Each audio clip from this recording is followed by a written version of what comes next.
There are 253 trading days per year. Multiply that times 18 and try to pick the top 5 days. It's impossible to do. What's up, everyone? It's Brian here from Ride Your Money Wave. The stock market has been absolutely crazy recently with things like GameStop and AMC and cryptocurrencies having wild volatility and hitting sky-high prices. And as a result, we see that there's been more and more interest, especially from young people, in regards to trading. I've been getting multiple emails, just like this one from Steven, and I said, you know what? The advice that I'm going to give is counterintuitive to everything that you see in the headlines, but it's what made me wealthy, and so I thought I would share it with you. Steven wrote in and asked, I'll be turning 18 and wanted to start investing in the stock market for a while. I just wanted to know if you had any tips for someone just starting, things like what apps to use to invest, what to stay away from, and what to immediately go for, just all around advice for a beginner investor. I've been doing research, but advice from someone who's been in the game for a while is information I just can't pass up. Have a good day, and I'll talk to you soon. Steven, I am on the phone, no joke, like 3 or 4 days a week, meeting with former students like yourself, young investors who are asking these same questions, and they want to invest because, honestly, I think there's a big FOMO going on right now in the stock market. Let me first and foremost just put this out there, okay? Stocks should not be sexy. Stocks should not be sexy. Right now, what is going on in the stock market is just this like euphoria. It's this get rich quick scheme. It's this greater fool theory of, hey, I don't even know the fundamentals of GameStop, but everyone else is buying it and making money, and it's making headlines, and I can do it from the comfort of my own phone. And so why not do it? Well, you're going to get burned. I mean, I had a random phone number. True story. I had a random phone number text me. I don't even know who it was. And they said, what happens if I put $20 in GameStop? And I said, you'll probably lose 14 of it tomorrow. Because that's how quickly bubbles burst. I actually told this to someone the other day. They came in and they were asking me about stock market and what they should do. And I said, look, do you want a wife or do you want a girlfriend for a night? And the student looked puzzled for a second. And he's like, well, I want a wife. I said, yeah, exactly. You want someone that is going to be there to love you and support you and comfort you and, you know, spend the rest of your life with, right? You want that longevity. And every day may not be bliss and happiness, but overall, your life is better as a result of it, right? And he's like, yeah.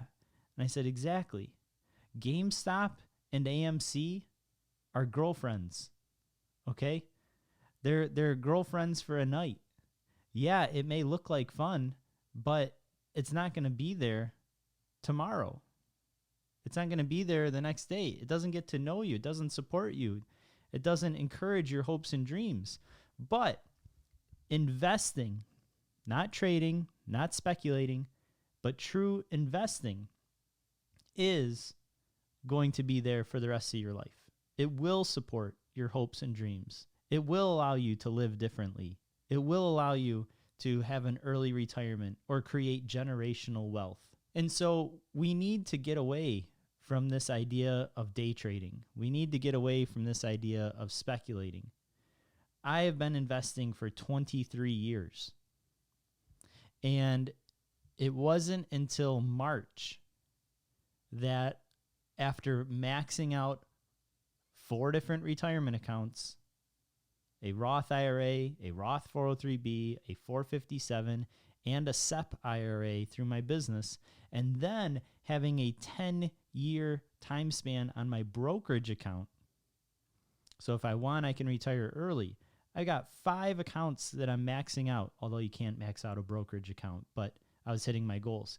Only then, after all the responsibilities have taken place, then did I open up an account to trade? What's some tips? What's some beginner advice? Number one, investing should not be sexy. It's a long, slow, boring journey. If your money in your portfolio is going like this,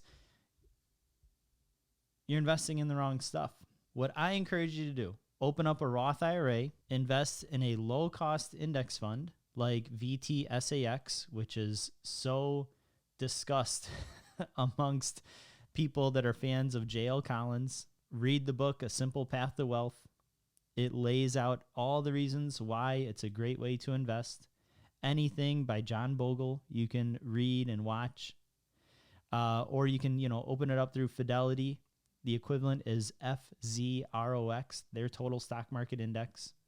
And just pour all of your money into it and go about living your life. It's so simple that it doesn't make headlines.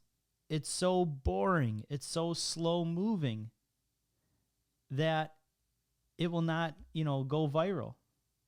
But that is how you acquire wealth in the long run. Steven, what apps to use? Personally, I would recommend Fidelity, Vanguard, but there's a million different ways that you can buy low-cost index funds. What to stay away from? Anything that looks sexy. Anything that has big numbers talking about quick returns. All-around advice for a beginner. This is probably the most valuable thing I'll say in this whole video. Imagine for a second that you're building a skyscraper. What's the first thing you do? You don't start, building the door frame. You don't start, collecting the materials. The first thing that you do is you build a foundation. And the deeper and the stronger the foundation, the taller the building is going to be. That foundation is your relationship with money. How do you think about money? Do you show it respect? Do you check in on it? Do you read about it? What kind of media are you consuming? What kind of imagery and thoughts do you have around money? What type of emotions does a money evoke inside of you? Does it evoke emotions of gratitude and blessing? Or does it evoke emotions of, I wish I had that?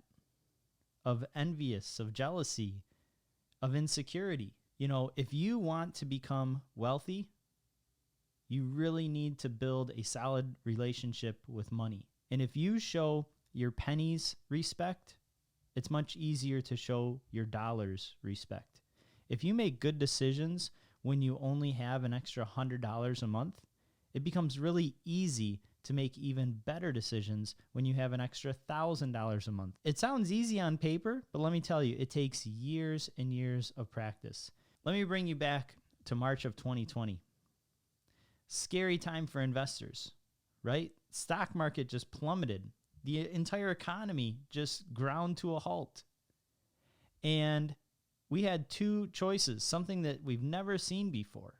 A pandemic. Last time that happened was 1918. We had two choices. Either A, this is the beginning of the end, and the economy is going to grind to a halt, and the stock market could go down 70%, 80%.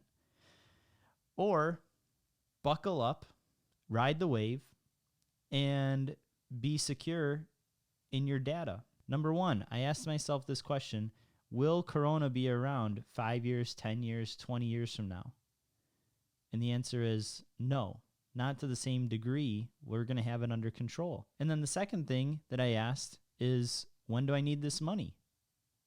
And the answer was 20, 30, 40 years from now. It wasn't fun to watch my money go down, but boy, oh boy, am I glad that I didn't sell.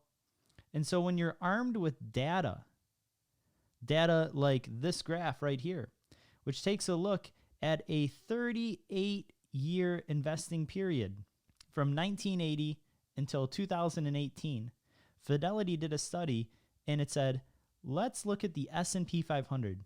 What happens if we take out the 5 best trading days? Answer, you lose 35% of your entire portfolio. 35%. If you miss the top 10 best trading days, you're down 50%.